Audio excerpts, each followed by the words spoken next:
que era Zac?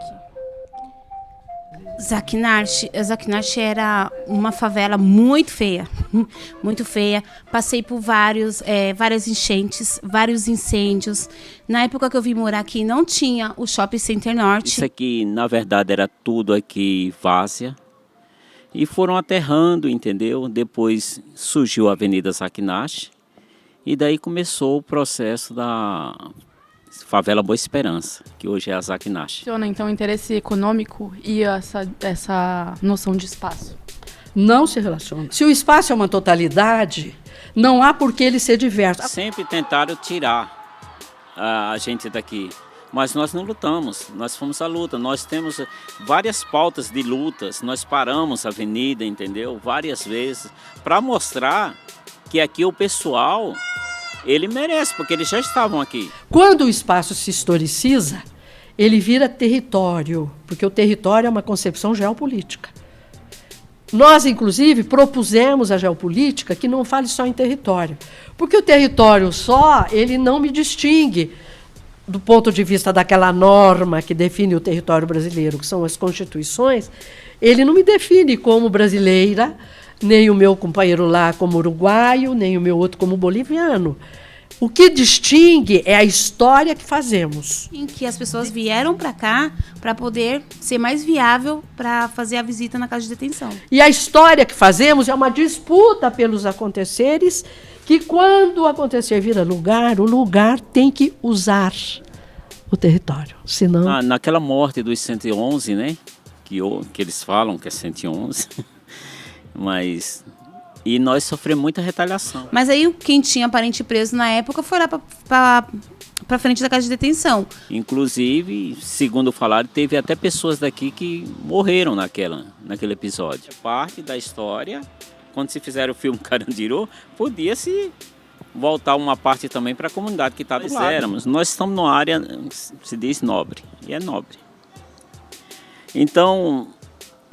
os empresários no entorno, comércio local, o empresariado, eles sempre tiveram a visão voltada nesse espaço, pequeno espaço aqui, que não chega a 1 quilômetro, para ter 5.000 pessoas. Então sempre quiseram nos tirar daqui. Quem apresentou a Zaquinache e os outros 2 terrenos para serem possíveis albergues?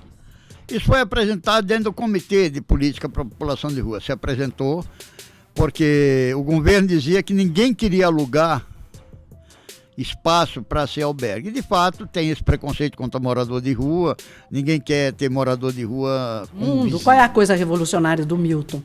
Os lugares, eles são homólogos, complementares e hierárquicos. O lugar hierárquico é a expressão máxima do capitalismo. É um acontecer que vem de fora, monitorado por fora, eletrônico. Na verdade, nós não é contra, entendeu? Porque a gente sabe que todas as pessoas precisam de uma ajuda. Mas nesse meio, entendeu? O que aconteceu? Devido à nossa área, ela já ser uma área discriminada, se coloca-se 3 abrigos, centro de acolhida, e isso gerou o quê? Muito fluxo de pessoas. Percebi, eles vão morar na rua por causa dos familiares. De 2005 a 2006, começou a surgir famílias na rua. Mulher, mãe, filhas, filhos, marido, por questões financeiras não poder pagar aluguel. Porque a época de ouro de São Paulo era naquela época em que você saltava na rodoviária, tinha gente com placa, precisa de carpinteiro, precisa de eletricista, precisa não sei o quê, dar alojamento, dar comida, né? Foi a época do apogeu de São Paulo no seu crescimento da indústria. A expectativa de vida, né? Nordeste de vida seca, tudo difícil. E a gente sabe que a maioria dos que levantaram essa comunidade são nordestinos. Terminado aquele apogeu, fechou-se os alojamentos, fechou-se a questão da alimentação, fechou-se isso. Começou aquelas pessoas que vieram do norte, sul, leste, oeste, a ficar à deriva aqui. Não tinha alojamento, não tinha comida, não tinha nada.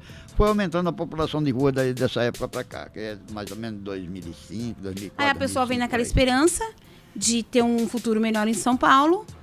Não é toda essa ilusão que a gente nascemos e moramos aqui, a gente sabe que São Paulo não é tudo isso, acaba se desiludindo e vira morador de rua. Porque a população de rua nunca deixou a sociedade é que não aceita ele. Obrigando a população de rua a se refugiar em buracos, debaixo de viadutos, de outros cantos, naquele negócio, não deixa dormir durante o dia, para que ele vá dormir de noite, seja lá onde for. Ou não deixa dormir de noite, para de dia, e não deixa dormir de dia para ele passar caminhando e ir embora da cidade. Vamos colocar lá perto do terminal rodoviário, qualquer coisa já é área de saída mesmo, entendeu? Vamos se livrar. Então se pensou em criar o Zaki-Narchi para um abrigo emergencial, mas foi muito mal pensado, muito mal planejado. As pessoas foram para lá, era esgoto a céu aberto, eram vasos entupidos, era um mau cheiro horrível. E acho que outros abrigos também acompanham a mesma dinâmica, né? Eles sempre são instalados em regiões que são mais desvalorizadas, né? Como que o senhor entende essa lógica? É que a lógica é a seguinte: é área de risco, é área que vai botar a vida da população de rua em risco. Beleza, vamos pegar esse CTA que ele abriu aqui onde era a UBS República.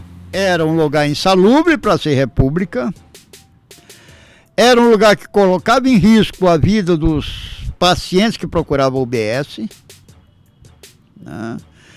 Era um local inadequado para ser uma UBS. Para morador de rua, o insalubre é bom. Para o morador de rua, a vida dele está em risco, é bom. Que essa instalação ela tem a ver com o valor dos imóveis aqui, de aluguel? Qual que é a relação? Por que a prefeitura escolheu justamente aqui para instalar? Boa pergunta. Por quê? Porque só a ZAC, porque só no entorno do conjunto residencial. Isso toda a população nos pergunta, por que só aqui? Não poderia dividir? Não poderia levar um pouco lá para Santana, Alto de Santana? Não poderia levar para o Mandaqui, Jardim São Paulo? Por que só a Zaki-Narchi, que tem que abrigar algo em torno de 2.000 pessoas? Então tudo isso, o local já está deteriorado. Então vou deteriorar mais ainda e botar uma classe que já é mal vista pela sociedade para estar nele, para dizer não, eles são culpados. Por questão, Campos Elísio, que é um manipulador daquela área. O maior manipulador imobiliário daquela área é a Porto. A Porto Seguro é o maior manipulador, tanto é que ele tem uma boa parte de imóveis naquela área. Criou teatro, expulsando morador de rua da região, criou vários centros, vários complexos ali de uso deles, aproveitando a desvalorização do terreno por causa da questão do crack e aproveitando-se assim da manobra política das gestões favoráveis a essa manipulação e assim conseguindo êxito na sua questão. A Zaki-Narchi tinha um pico que eles chamavam de mini Cracolândia ali, né? Que era um local específico ali que assim, quem usava crack tinha que ir pra lá. Que deu muito tumulto mesmo foi quando foi a história do gás metano. Que eles falaram que ia tirar o pessoal dos prédios, né? E o pessoal não tem para onde ir, aí fez um tumulto. Mas deve ser muito pouco o índice aqui dessa contaminação. Por quê? Porque já houve vários incêndios. Agora mesmo, houve um incêndio agora. Recentemente, domingo agora, ontem. Outro dia teve um incêndio aqui no entorno da casinha. Essa favela já incendiou umas 3 ou 4 vezes, na época da favela. Nunca houve nada com gás, contaminação de gás. É isso que nos deixa assim, preocupados. Por que gás? Por que só aqui?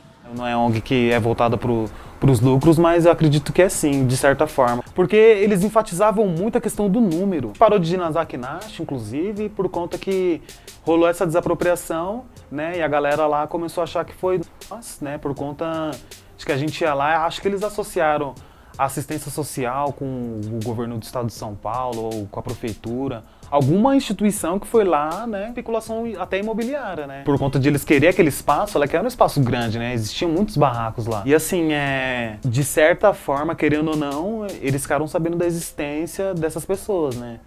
E quem cadastrou essas pessoas foram nós. Vamos pensar um pouco, ó. Tem um DEIC ali do lado, teve o Carandiru um pouco mais do lado também, né? Então, essa cultura, né, ela adentrou a Zaki-Narchi, né? A Zaki-Narchi, ela ficou como se fosse um presídio, na verdade. Que a gente era muito cercado aqui de polícias, entendeu? A gente vive um pouco do que eles viveram lá dentro preso. Então nós também vivíamos preso aqui. Então, eu não acho justo um policial chegar arrebentando minha porta. Assim, não tenho nada a ver com isso. Dinheiro fácil, ostentação, o pensamento. Por que eu vou trabalhar 30 dias para receber uma quantia, sendo que essa quantia eu posso tirar em um dia?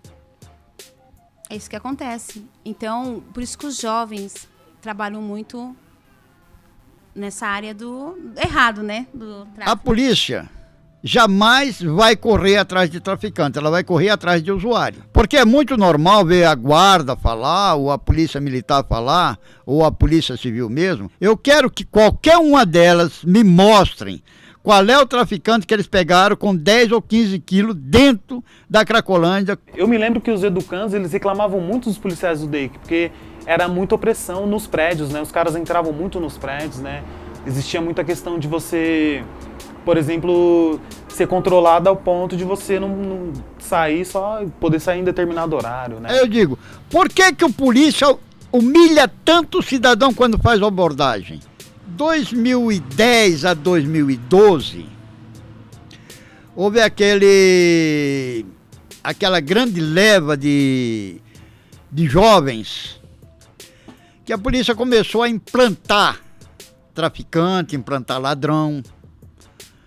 Chegava, fazia uma abordagem, o camarada estava limpo, mas ele não gostava da cara sujeira, do sujeito, pegava uma droga, botava, você é traficante, ó, foi pé com tanto, prende ele. Ó, isso aqui foi pé com você estava roubando, não sei o que, enquadra ele.